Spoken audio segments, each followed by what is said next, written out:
வணக்கம். இந்த நாளில் சின்ன சின்ன வெளிச்சங்களில் இன்னொரு புதிய சிந்தனையை தெரிந்து கொள்வோம். மகாத்மா காந்தி ஒரு முறை இப்படி சொன்னார், ஒரு மனிதன் வளமையாக வாழ்வதற்கு அல்லது வளமையாக இருப்பதற்கு வாழ்வை விட சாவு அவசியமானது அப்படின்னு சொன்னார்.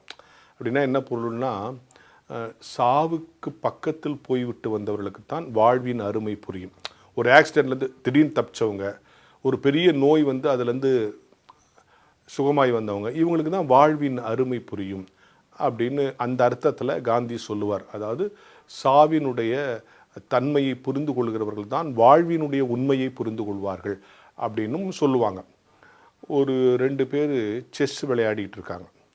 உங்களுக்கு அந்த செஸ் விளையாட்டை பற்றி தெரியும். அதில் என்னென்ன இருக்கும், ராஜா இருக்கும், ராணி இருக்கும், குதிரை இருக்கும், பிஷப் இருக்கும், சேவகர்கள்லாம் இருப்பாங்க, விளையாடிக்கிட்டே இருக்காங்க.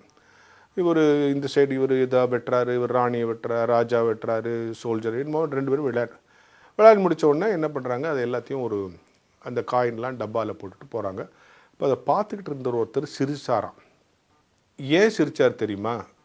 அவ்வளவு நேரம் அந்த 2 பேரும் இது என்னுடைய சோல்ஜர், இது என்னுடைய கிங், என்னுடைய குயின், என்னுடைய பிஷப், என்னுடைய யானை, என்னென்னவோ அந்த காய்கள்லாம் சொல்லி இது அதை வெட்டுது எல்லாம் சொல்லி 2ம் பவர்ஃபுல்லாக இருந்துச்சான்.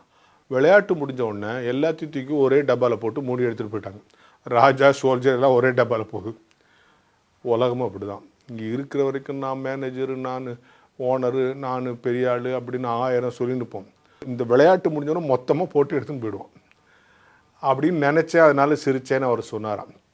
எனவே வாழ்வின் யதார்த்தத்தை புரிந்து கொள்வது என்பது மரணத்தினுடைய நிச்சயத்தை புரிந்து கொள்வது அப்படிங்கிறது. அப்போது அது தெரிஞ்சுட்டா அந்த உலகத்தில் இருக்கக்கூடிய இந்த ஆட்டம் பாட்டம் அதெல்லாம் குறைஞ்சிரும்ல.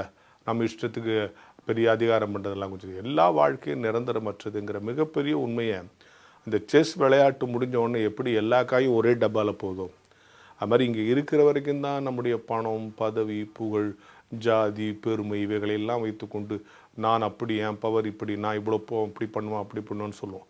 முடிஞ்ச உடனே விளையாட்டு முடிஞ்ச உடனே, வாழ்க்கைங்கிற விளையாட்டு முடிஞ்ச உடனே, இந்த பூமிங்கிற சதுரங்க அட்டையிலிருந்து வெளியே போகும்போது எல்லோரும் ஒரே குப்பையாகத்தான் போகிறோம் என்கிற மிகப்பெரிய உண்மையை புரிந்து கொண்டால் வாழ்வின் மீது ஒரு மரியாதை வரும், சாவின் மீதும் ஒரு மரியாதை வரும், வாழ்வில் இருக்கக்கூடிய எல்லா அகங்காரங்களும் குறையும் என்கிற ஞான வெளிச்சத்தோடு இந்த நாளை தொடங்குவோம்.